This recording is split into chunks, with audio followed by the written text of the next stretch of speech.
Arena Zagreb. Zagrebačke vijesti.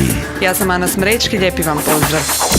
U Zagrebu se održava 6. Hrvatsko državno kadetsko i juniorsko prvenstvo u skvošu. Među 30-ak djece je i Roko Vončina, kadetski skvoš reprezentativac Hrvatske, koji je prošli vikend osvojio otvoreno juniorsko prvenstvo Njemačke u kategoriji do 13 godina. Upravo su sada u tijeku osmina finala i četvrtfinalni mečevi, a sutra od 12 sati se održavaju finalni mečevi i mečevi za treće mjesto. Rekao nam je trener Luka Puškadija. Hrvatska ima i svog mladog predstavnika koji je već na europskom tronu. Roko Vončina je naš najtalentiraniji i najmlađi igrač skvoša, kaže Puškadija. Koji je baš prošli tjedan osvojio otvoreno prvenstvo Njemačke, a prvenstvo prije toga u Češkoj je bio drugi.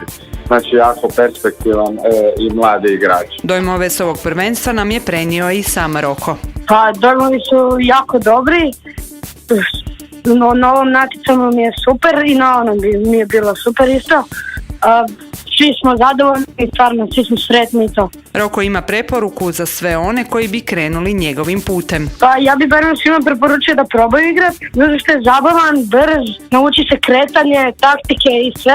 I stvarno ako neće barem trenirati, nek dođe probati. Inače, mladim hrvatskim skvošerima sredinom travnja u goste dolaze strani igrači na Croatia Junior Open, prvi međunarodni turnir u sklopu Europske skvoš federacije.